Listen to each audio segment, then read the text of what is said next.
Selamat siang, nama saya Reni Supitno, NIM 2330037. Saat ini saya ingin menjelaskan tentang pengertian dari karya tulis ilmiah, penulisan karya tulis ilmiah. Karya tulis ilmiah adalah tulisan yang disusun berdasarkan hasil penelitian atau kajian ilmiah yang sistematis dan logis. Tujuannya dari penulisan karya tulis ilmiah ini adalah untuk menyampaikan informasi atau temuan yang baru yang dapat dipertanggungjawabkan secara ilmiah. Biasanya mencakup beberapa bagian utama seperti pendahuluan, tinjauan pustaka, metodologi, hasil penelitian, pembahasan, dan kesimpulan. Adapun ciri-ciri karya tulis ilmiah ini adalah objektivitas, artinya berdasarkan fakta dan data yang dapat diverifikasi, bukan opini atau spekulasi pribadi. Yang kedua adalah sistematis, artinya mengikuti struktur yang jelas dan logis yang biasanya terdiri dari pendahuluan, tinjauan pustaka, metode, hasil, dan kesimpulan. Kritis yaitu penulis mampu menganalisis dan mengevaluasi informasi secara kritis serta menyajikan argumen yang kuat dan didukung oleh bukti. Bahasanya yang keempat, formal, menggunakan bahasa formal dan teknis sesuai dengan bidang ilmu yang dibahas. Referensi, mengutip sumber-sumber yang relevan dan terpercaya untuk mendukung argumen dan temuan yang disajikan. Kemudian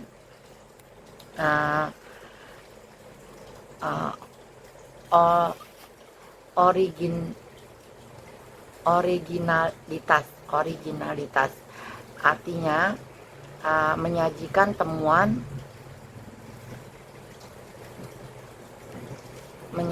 temuan atau pemikiran yang baru yang belum pernah dipublikasikan sebelumnya.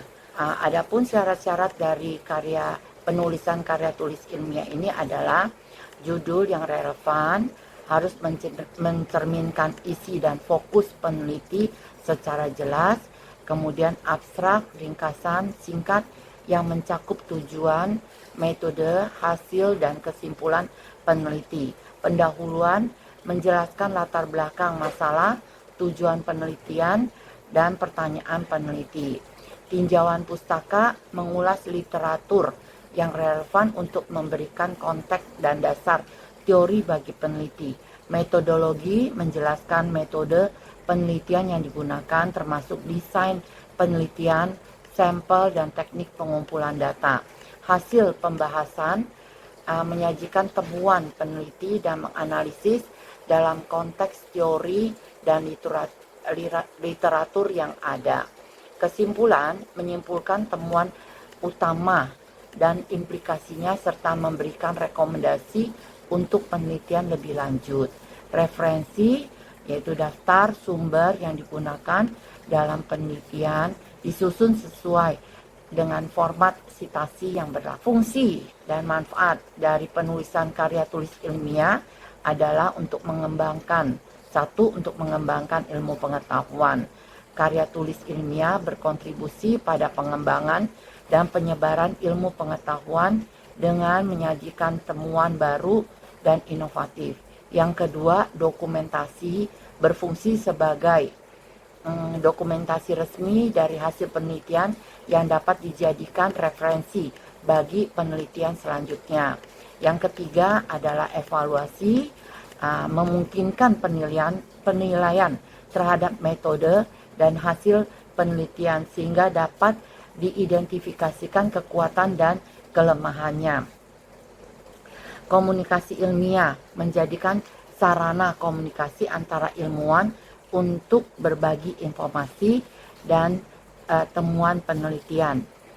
Manfaat dari karya ilmiah ini adalah peningkatan pengetahuan, membantu pembaca untuk memperluas wawasan dan pengetahuan dalam bidang tertentu.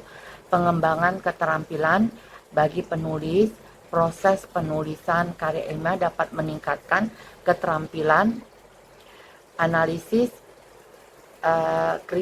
analisis kritis dan komunikasi. Pengakuan akademi, karya tulis ilmiah yang dipublikasikan dapat memberikan pengakuan dan reputasi akademi bagi penulisnya.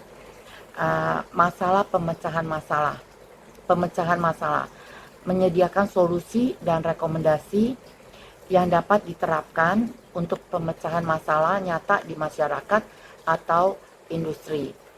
Kemudian jenis-jenis karya tulis ilmiah, yaitu 1 artikel ilmiah, skripsi, 3 tesis, 4 disertasi, 5 makalah seminar, 6 laporan penelitian, 7 review artikel,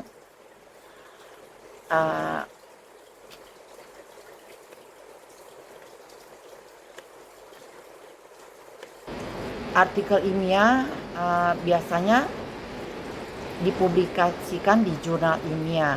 Artikel ini berfungsi pada temuan penelitian tertentu dan ditujukan untuk komunitas ilmiah. Kalau skripsi adalah karya tulis ilmiah yang ditulis oleh mahasiswa sebagai syarat untuk memperoleh gelar sarjana. Skripsi biasanya mencakup penelitian asli yang dilakukan oleh mahasiswa.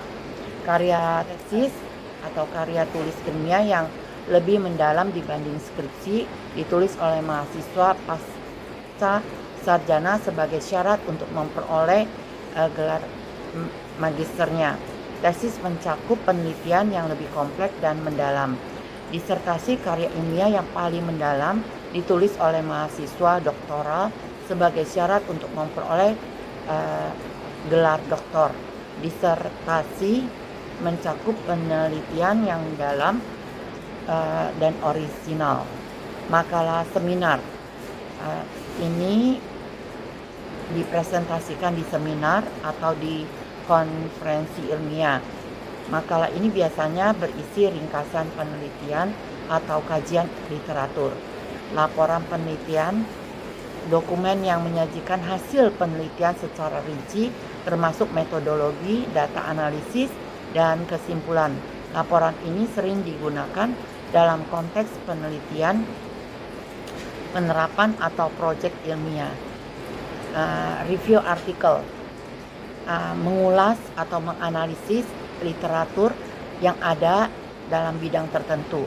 Review artikel membantu merangkum perkembangan terbaru dan mengidentifikasikan tren penelitian.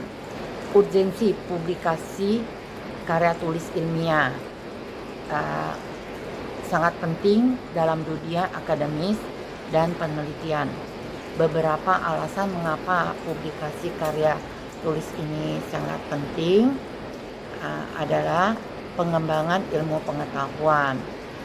Publikasi ilmiah memungkinkan peneliti untuk berbagi temuan dengan komunitas ilmiah yang lebih luas, sehingga dapat berkontribusi pada pengembangan dan penyebaran ilmu pengetahuan. Yang kedua yaitu untuk meningkatkan reputasi akademik. Publikasi di jurnal ilmiah terbuka dapat meningkatkan reputasi akademi, penulis, dan institusi tempat mereka bekerja. Ini juga membuka peluang untuk kolaborasi dengan peneliti lainnya di bidang yang sama. Kemudian yang ketiga adalah evaluasi dan validasi penelitian. Proses peer review yang dilakukan sebelum publikasi membantu memastikan bahwa penelitian yang dipublikasikan memiliki kualitas yang tinggi dan valid. Ini juga memberikan kesempatan bagi peneliti untuk mendapatkan umpan balik konstruktif dari rekan sejawat. Yang keempat, akses ke dana penelitian. Peneliti yang memiliki rekam jejak publikasi yang baik lebih memungkinkan mendapatkan dukungan dana penelitian dari lembaga pendanaan. Publikasi menunjukkan bahwa peneliti mampu menghasilkan karya yang berkualitas, dan yang kelima yaitu pemecahan masalah global. Dengan mempublikasikan hasil penelitian, peneliti dapat memberikan kontribusi terhadap pemecahan masalah global melalui temuan-temuan yang berkualitas. Ini juga membantu dalam menginformasikan kebijakan dan praktek yang lebih baik. Yang keenam, meningkatkan peluang karir. Bagi mahasiswa dan peneliti muda, publikasi ilmiah dapat meningkatkan peluang karir mereka di bidang akademis, riset, atau industrial terkait. Pengalaman ini menunjukkan kemampuan mereka dalam melakukan penelitian yang terpercaya dan berkontribusi pada pengembangan ilmu pengetahuan.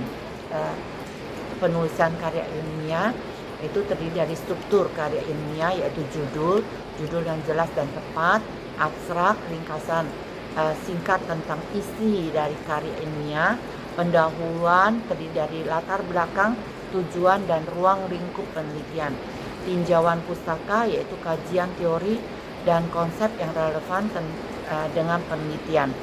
Yang kelima, metode penelitian, yaitu penjelasan tentang metode penelitian yang digunakan.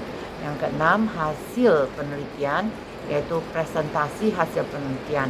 Ketujuh, pembahasan, analisis, dan interpretasi dari hasil penelitian. Yang kedelapan, kesimpulan, ringkasan dari hasil penelitian dan implikasinya. 9, daftar pustaka, daftar sumber yang digunakan dalam penelitian. Dari penulisan karya ilmiah adalah: 1, objektif, penulis harus objektif dan tidak bias. Kedua, keterbacaan, penulis harus jelas dan mudah dipahami. Yang ketiga, keteraturan, penulis harus sistematis dan terstruktur. Yang keempat, keterukuran, penulis harus dapat diukur dan dievaluasi. Yang kelima, keterjaminan, penulis dapat dipercaya dan memiliki validitas. Penulis karya ilmiah, yaitu 1, kehonestanan, penulis harus jujur dan tidak menipu.